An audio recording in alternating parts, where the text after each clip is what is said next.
today I am with someone who, when I look at him, he kind of just makes me laugh. And all I do is have to look at him. And that person is Shears from the Scissor Sisters. You may remember that band way back in the day. But his real name is Jason Sellard, so if I start calling him Jason, don't get confused. Don't be confused. Good morning. Hi. How are you, my love? I'm so good. Good. I'm happy to see you. Yeah, I'm happy to see you too. You're all bright-eyed and bushy-tailed. Bright-eyed on a beautiful day. And I'm so glad to see you dressed up for the occasion. I really did. I chose this very, very special for this morning. Mm-hmm. This very special look for this morning. Very, very special. And so just to describe it, he's wearing what I think might be an old Abercrombie and Fitch, very old, sort of washed out, dirty, not as in the colour, but like food down it, vest top. Well, all my clothes are dirty right now. I actually have no clean clothes. My suitcase is full of dirty clothes. I had to chip down to the Uniqlo to go get some fresh underwear a couple days ago, but now I'm gone. I need like. Okay. Are you wearing them inside out now? Basically. Yeah, that's what I do that too. And then you got a rather fetching pair of sort of man-made fabric, sort of beige, old man beige shorts. Yeah, these are a little bit. These are like pensioner shorts. Yeah, they are. That's exactly what they. Which is kind of appropriate, isn't it? Because you're nearly 41. I turn 41, very soon. I'm just like, just a few days. Oh my. So weird. I mean, I thought I would just stay 40 forever. Now I was like, oh, I'm 40. Like I'm 40 forever. And then like, no, I'm 41 now. 41, but you are the kind of person who will remain 12. Inside forever. I mean, inside. So you're a teenage boy. You will always be a teenage boy. I feel like I'm growing up a little bit, though. I feel like. Really? Yeah. I mean, you'd never know it from this morning. But no, I feel. I definitely have felt like a shift. I mean, I do still feel like a kid, though. Yeah. And I live like a kid in a lot of ways. Yeah. As a homosexual man. I feel like it's hard to kind of like, you're sort of in this arrested development. I mean, it's like you don't have the responsibilities that, that sort of regular people have in a way. Like you don't have to sort of end up getting married and having kids, and I've never gotten married or had kids or anything. Yeah. And I don't think being gay gives you the license to be permanently infantile, to be honest, just because but I'm just saying I'm just saying that it's a side effect. I don't think it's a license, but I think that it's that I don't know, I definitely feel like it's taken me a long time to sort of like grow up. Yeah. Like I don't feel 41. I seriously still feel like I'm in my 20s. And I came to see you perform the other day at Camden, in Camden, and it was like, having seen you in concert so many times, it was like 15 years ago. You're still the same, you still have that energy, but your outfits now have become even more outrageous. Were they? Yes. I mean, it's kind of borderline drag now. You love a fishnet tight now. I love some fishnets. I do. I think it's fun to like play with. I'm such like. I'm kind of a boy. I'm very much a boy. Like I'm.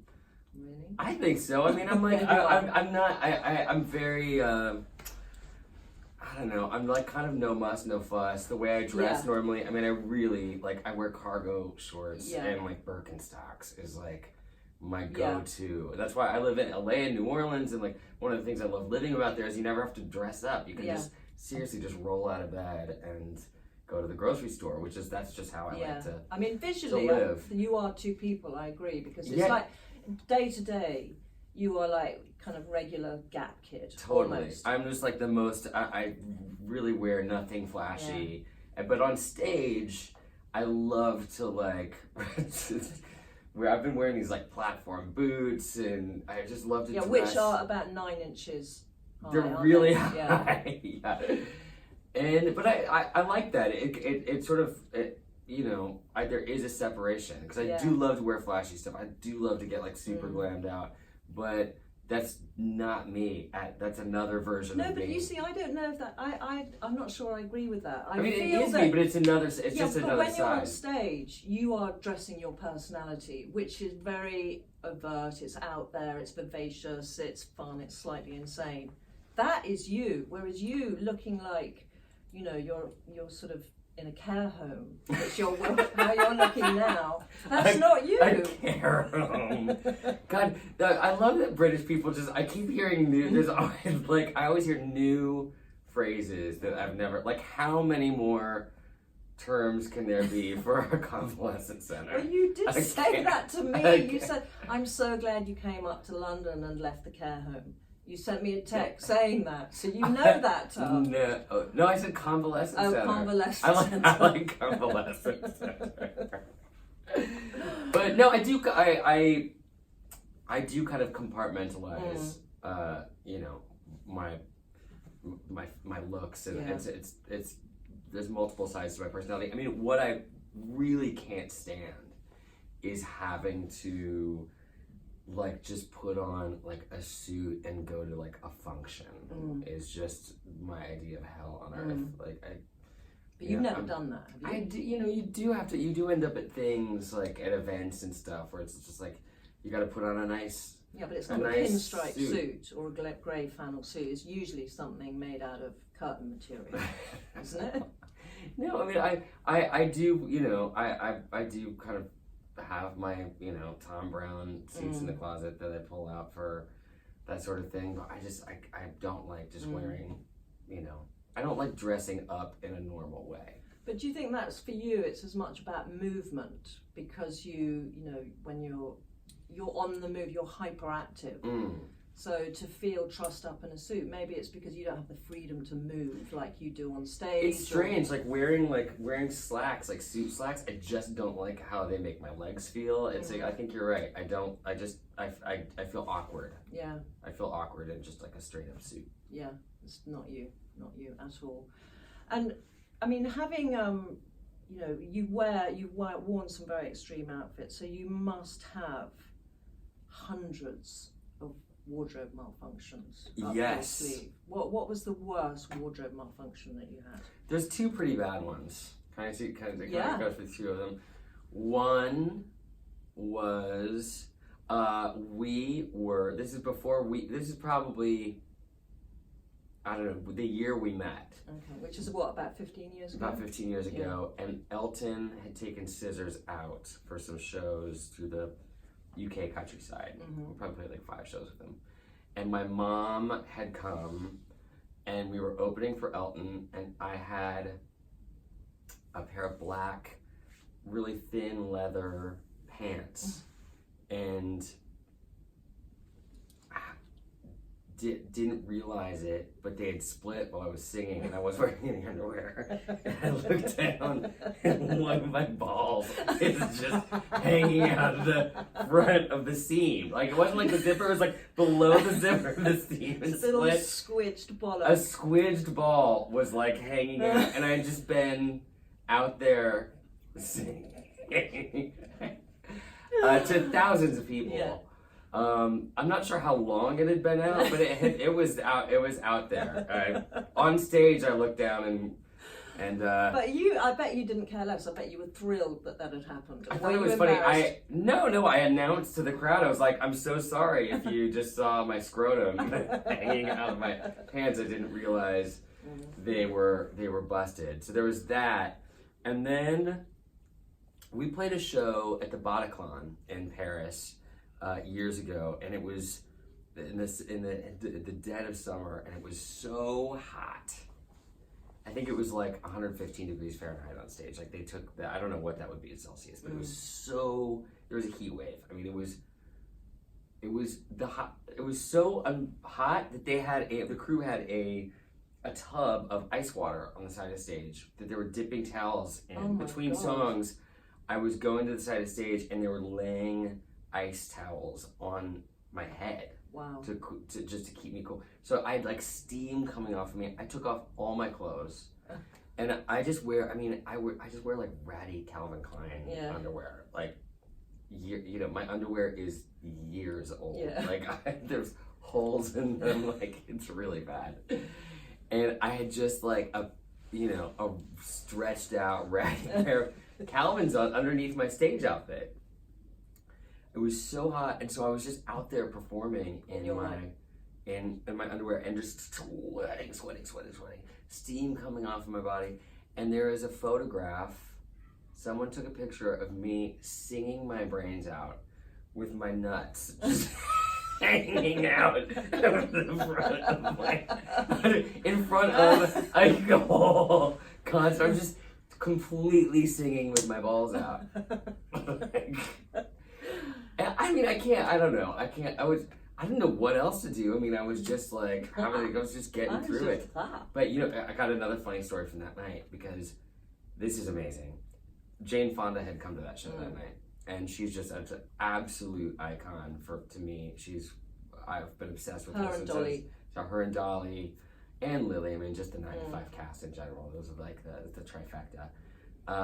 And Jane and I had become friends, and she was there with her boyfriend, and the show was so hot that I was like, I just kept thinking, like, while I was on stage, I was like, oh my God, they must have left. Like, it's way too hot in here for, like, you know, what are they going through? Like, it's so hot. Like, I don't know how anybody could handle it. Got off stage. Not only did they not leave, but after the show, Jane comes around the corner sopping wet. She's completely wet. She's had the time of her life. She's not wearing a bra. And her, like, shirt, it was just like full-on wet t-shirt contest with her tits out, loud and proud, and she didn't give a fuck. She was just had so much fun with her tits out. It was amazing. I was like, oh my God, you're so cool. God. She was just like, it was a special moment. Yeah. You know. But that, you know, that comes from you. It's kind of, I feel that it's like, when I met you all that time ago, it's kind of like you liberate people. I don't want to flash you too much because you're a cunt too. But you have the sense where I feel with you, I can be more myself than I can with anyone else. Oh. It's weird, and you give people permission. I feel the same way around you, though. I feel the same way around you. I feel completely like relaxed. I like people to have a good time. Yeah. I like people to feel comfortable. Yeah. You know, I don't know if it's from my mom. My mom is very much Frida. Frida. She's a really special woman that really takes. Yeah, you know, she loves people. She's very social, as do I. I'm just a really social person, and I'm a friendly person, and I like people to. I want people to feel like themselves and to be comfortable. Do you think that you're a people pleaser a little bit? Yes. Yeah. And that's to a fault. Yeah. To a degree. I mean, I really have issues with that. Yeah, me too. And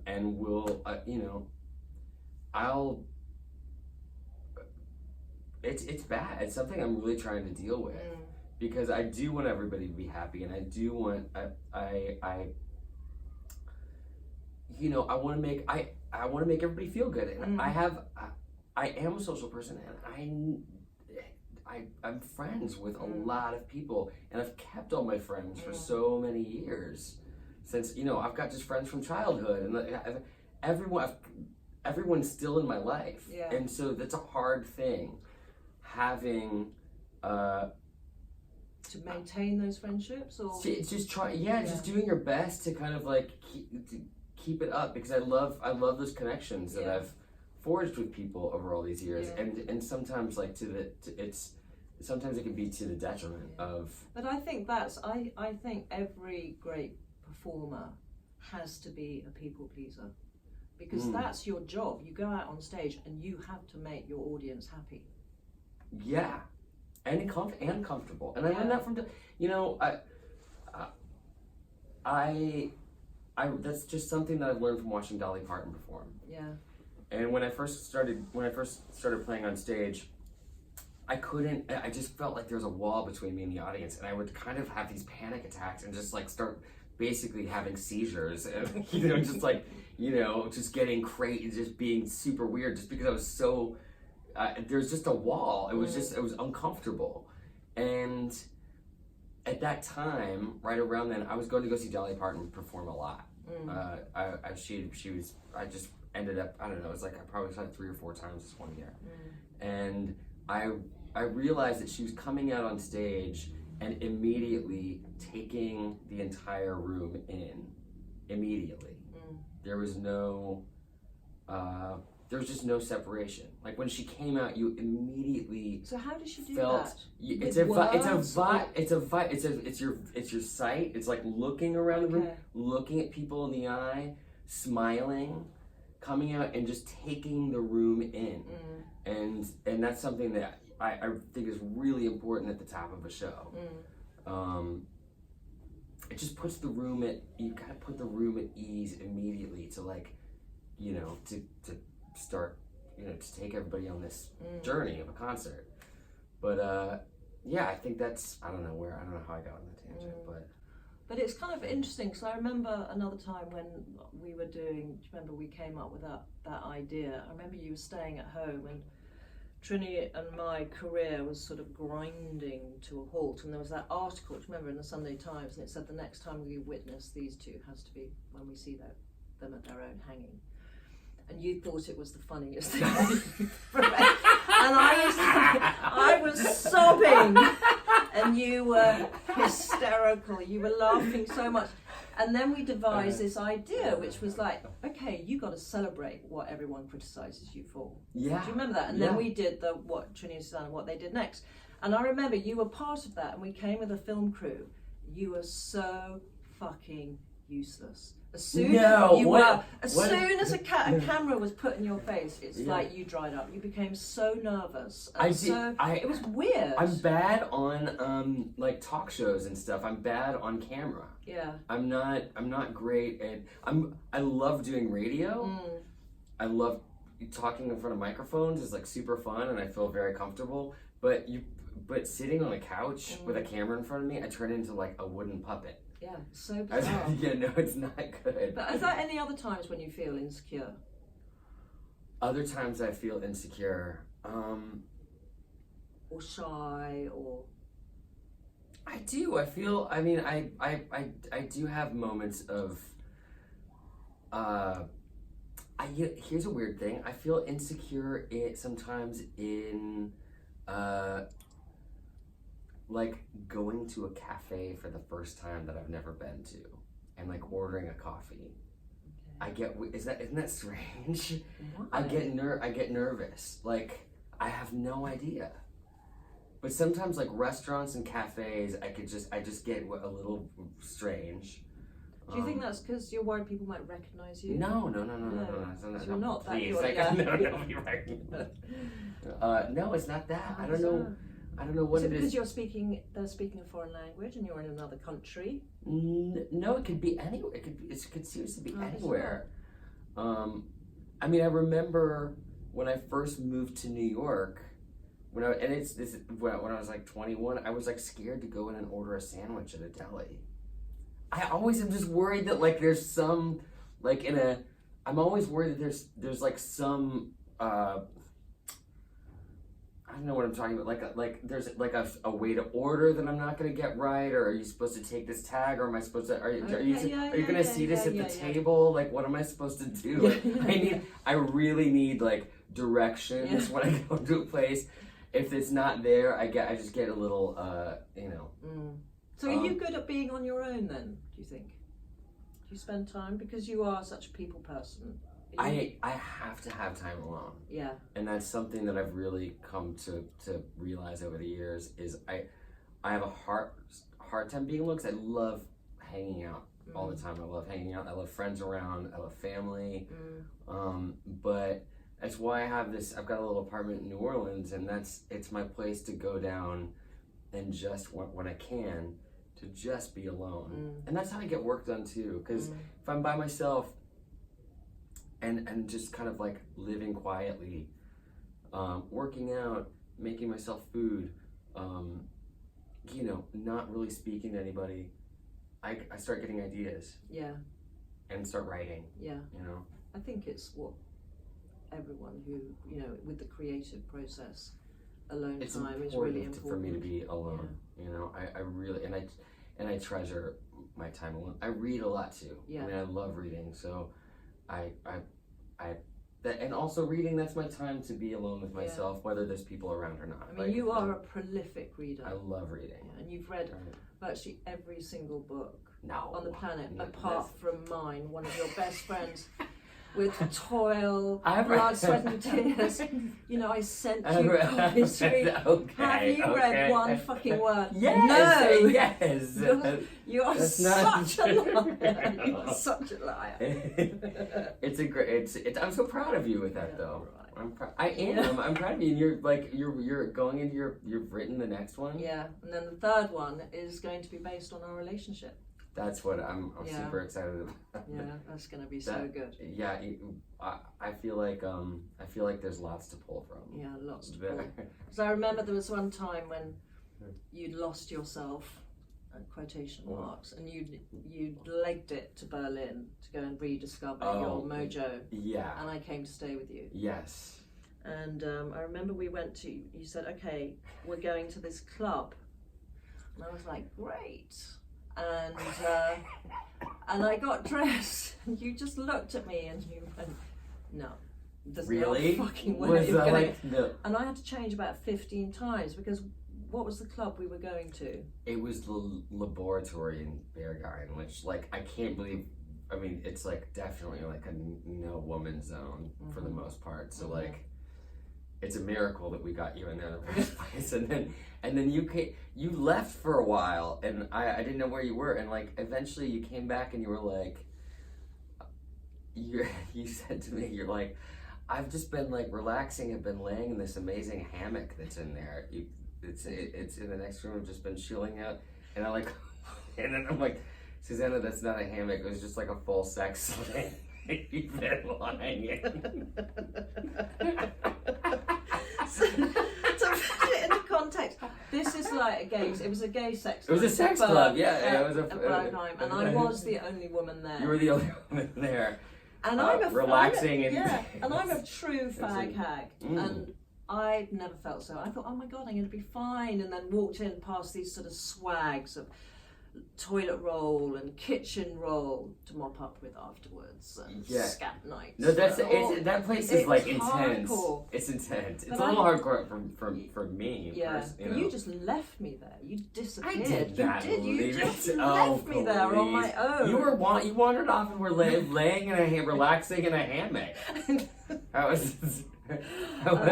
It was one of the best nights of my life. It was really fun. We had a good time. Yeah, we did. I think we were out late. Yeah, we were out till about 6 o'clock in the morning. Jeez. Yeah, but I really got a fondness for that city. I love Berlin. It's amazing. Yeah. It's amazing. It's important for me, and this is what I've did you know with New Orleans. In New Orleans, I'm really like, you know, I've put roots down there, but I feel like every 4 years or so, I have to just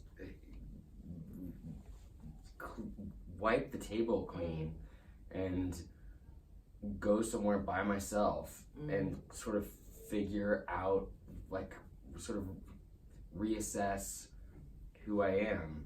And that was one of those moments, you know, kind of just going away and like getting to know myself again. Do you have is there a sort of an article of clothing or something that you take with you, is always with you? So a piece of clothing which is like a comfort blanket almost, that you always, if you take it with you, because you travel so much, if you have that, it kind of makes you feel at home a little bit. Yeah, it's funny because I do live out of my suitcase for you know, for a lot of the time, especially right now. I really don't have a home base at the moment. No, but I really have been living out of my suitcase, and it's important.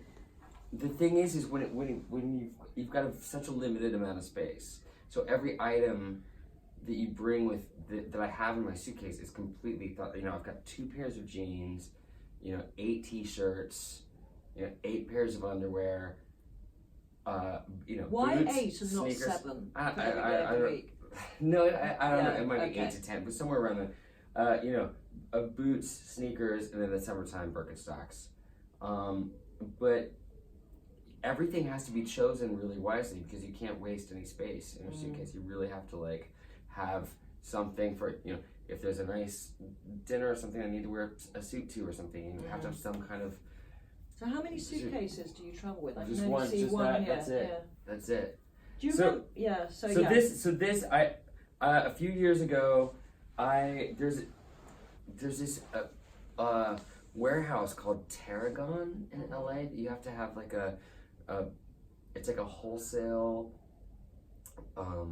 vintage warehouse. So you have to have like one of those like wholesale licenses in America to like go buy stuff there, which I Okay. have friends that do.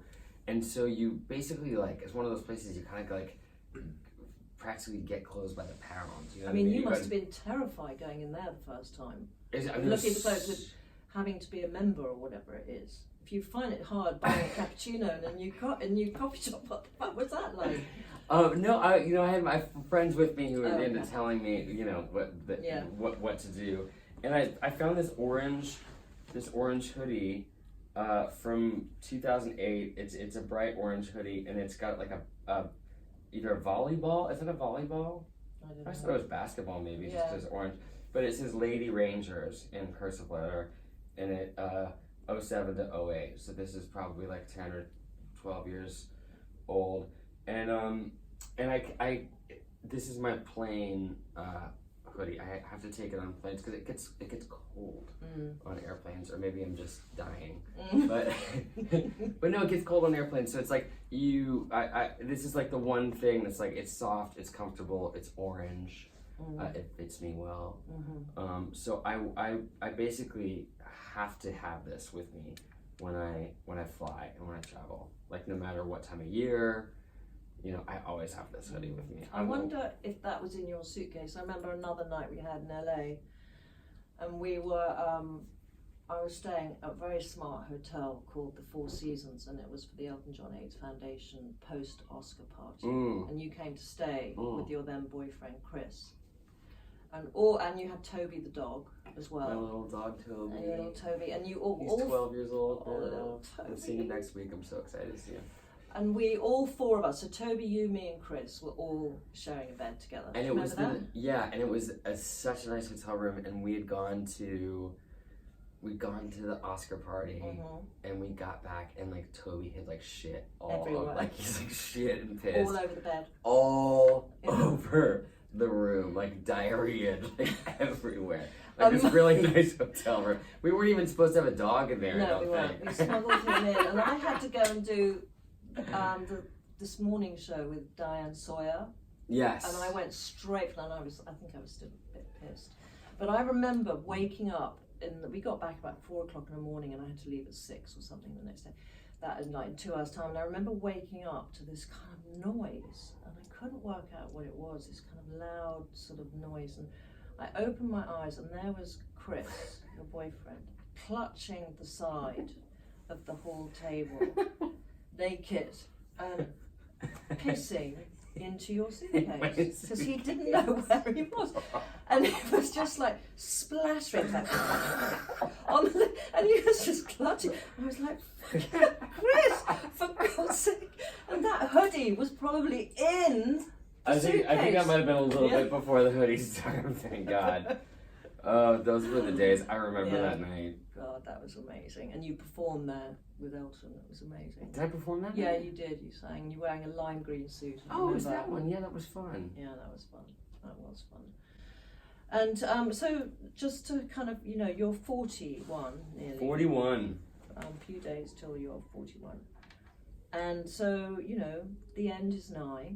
Yes. The end Life is quite at least nigh. halfway or At least 2/3 halfway. I over. was thinking about that the other day. For me, I'm 2/3 the way through my life. 2/3, yeah. It's a nice feeling though, right? I don't know. I'm happy getting. The thing about you, and the thing that like you don't give a fuck, which I think the older you get, the less fucks you give. Yeah. And I feel that way too. I'm not, I can't be bothered about stuff that I was all hung up about, 15 years ago, 10 years ago.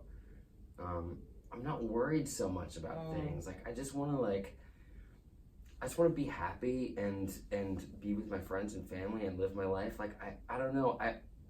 I feel like when I was younger, I would get sort of hung up on things a little bit more, get worried about, I used to worry so much more about failure. And now I don't care as much about that at all. Do you feel that way? Do you identify with that statement? Yeah, no, I do identify with it. I have to identify with that because, there's quite a few things I've tried and failed at.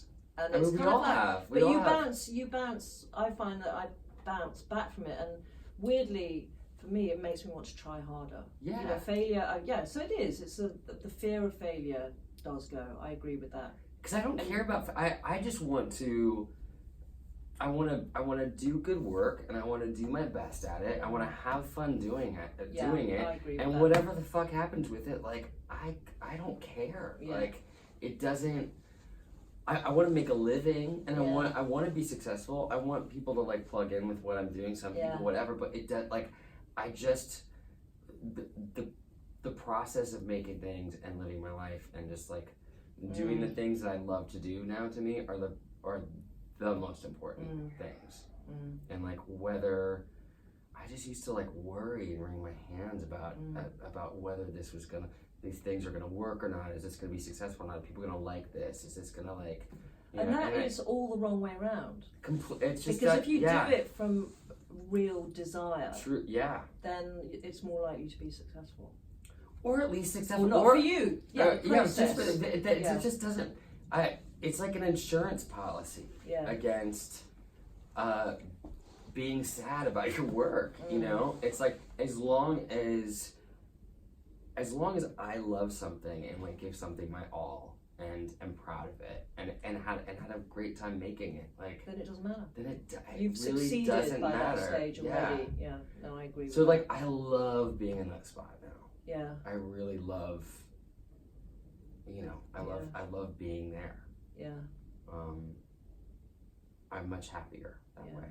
But I wonder if to be really comfortable in that space, whether you have to have had a level of success previously to be able to get to that.